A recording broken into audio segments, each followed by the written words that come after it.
मेरे अंतिम शब्द। बुद्ध।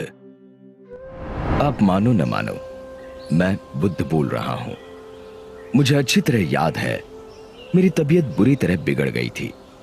मुझे समझ आ ही गया था कि वो मेरी अंतिम सांसें चल रही हैं। उस समय 25 वर्षों से मेरे साथ रह रहा मेरा शिष्य आनंद भी मेरे साथ था। निश्चित ही मेरी ये हालत देख वो बहुत दुखी हो गया था। इधर उसका ये हाल देख मैं आश्चर्यचकित था कि यदि उसे सिर्फ मेरी संभावित मृत्यु से इस कदर दुख पकड़ रहा है, तो फिर उसने जीवन भर मुझसे सीखा क्या? मेरे साथ 25 वर्ष रहने वाले शिष्य तक का यदि दुख से छुटकारा नहीं हुआ है, तो फिर बाकियों ने मुझसे क्या ग्रहण किया होगा? और मजा ये कि अभी मैं इस आश्चर्य से बाहर आया भी नहीं था कि आनंद ने मुझे दूसरे आश्चर्य में डाल दिया। उसने मुझसे पूछा, मुझे ऐसा सत्य दीजिए कि मेरा हमेशा के लिए उद्धार हो जाए। अब मैंने क्या जीवन भर असत्य कहा था, जो अंतिम वक्त कोई महान सत्य अपने प्रिय शिष्य को देकर जाता? और फिर मैं किसी को सत्य देने वाला कौन? मैं तो सिर्फ राह दिखा सकता हूं, बाकी तो सही मार्ग पर चलकर सत्य मनुष्य को स्वयं पाना होता है। किसी मनुष्य के पास किसी को कुछ देने की या किसी से कुछ छीनने की क्षमता ही कहां होती है।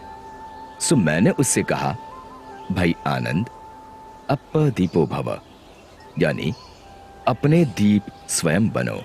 अब जब मैं साक्षात था तब भी मेरे अंतिम शब्द यही थे, और आज 2500 वर्ष बाद भी मैं आपसे यही कह रहा हूं कि अप्पदीपो भव, यानी अपने दिए स्वयं बनो।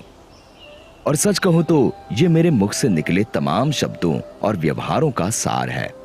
मैं दावे से कहता हूं कि यदि आप इसे गांठ बांध लेंगे तो आपका तत्क्षण उद्धार हो जाएगा।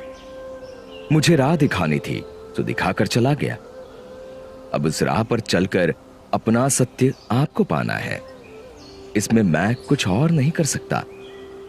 सोचो ये कि जब मैं साक्षात था तब कुछ नहीं कर सकता था, तो अब मेरी मूर्तियां या मेरे जैसे वस्त्र पहनना क्या कर लेगा?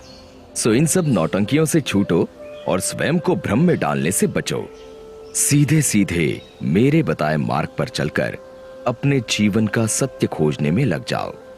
विश्वास जानो कि अपने द्वारा अपना उद्धार करने के अलावा तुम्हारे पास अन्य कोई मार्ग नहीं।